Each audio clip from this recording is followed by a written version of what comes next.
ചിക്കമംഗലൂരുവിൽ വിനോദയാത്രയ്ക്കിടെ മരണപ്പെട്ട പാലക്കാട് സ്വദേശിനി ശ്രീനന്ദയ്ക്ക് കണ്ണീരോടെ വിട നൽകി നാട്. ഐവർമഠം ശ്മശാനത്തിൽ സംസ്കാര ചടങ്ങുകൾ നടന്നു. ശ്രീനന്ദയ്ക്ക് അന്തിമോപചാരം അർപ്പിക്കാൻ നിരവധി പേരാണ് എത്തിയത്. കളിച്ചിരികളോടെ ശ്രീനന്ദ ഉണ്ടായിരുന്ന വീട്ടുമുറ്റത്ത് ഇന്നെത്തിയത് ചേതനയേറ്റ ശരീരമായിരുന്നു. കണ്ണീർ തളം കെട്ടിക്കിടക്കുന്ന മുറ്റത്ത് ശ്രീനന്ദയെ അവസാനമായി ഒരു നോക്ക് കാണാൻ കൂട്ടുകാരും അധ്യാപകരും നാട്ടുകാരും ഉൾപ്പെടെ നിരവധി പേരാണ് എത്തിയത്.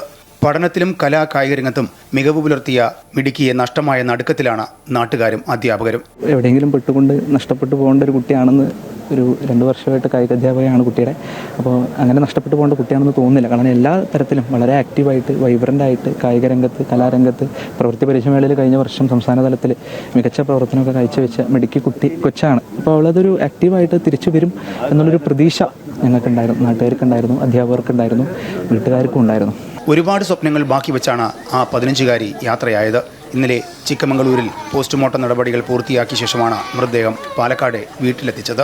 പൊതുദർശനത്തിന് ശേഷം ഐവർമഠം ശ്മശാനത്തിൽ ബന്ധുക്കളുടെയും നാട്ടുകാരുടെയും സാന്നിധ്യത്തിൽ സംസ്കാര ചടങ്ങുകൾ നടത്തി. ഏപ്രിൽ 4-നാണ് കടമ്പഴിപ്പുറത്തു നിന്ന് കർണാടകയിലേക്ക് അച്ഛനും അമ്മയും ഉൾപ്പെടെയുള്ള 40 പേരോടൊപ്പം ശ്രീനന്ദ യാത്ര പോയത്. ചൊവ്വാഴ്ചയാണ് ശ്രീനന്ദയെ കാണാതാകുന്നത്. ഉടൻ തന്നെ തിരച്ചിൽ ആരംഭിച്ചുവെങ്കിലും ദിവസങ്ങൾക്ക് ശേഷം മൃതദേഹം കണ്ടെത്തുകയായിരുന്നു. തലയുടെ വലതുഭാഗത്തേറ്റ ഗുരുതരമായ പരിക്കാണ് മരണകാരണമെന്നാണ് പ്രാഥമിക പോസ്റ്റ്മോർട്ടം റിപ്പോർട്ടിൽ ഉള്ളത്. ശരീരത്തിൻ്റെ വിവിധ ഭാഗങ്ങളിൽ പരിക്കുകളുണ്ട്. വീഴ്ചയുടെ ആഘാതത്തിൽ പലയിടത്തും അസ്ഥികൾ പൊട്ടിയിട്ടുണ്ട്. പ്രാഥമിക റിപ്പോർട്ട് അനുസരിച്ച് മരണത്തിൽ അസ്വാഭാവികത ഒന്നുമില്ല എന്നാണ് നിരീക്ഷണം. അമൃത ന്യൂസ്, പാലക്കാട്.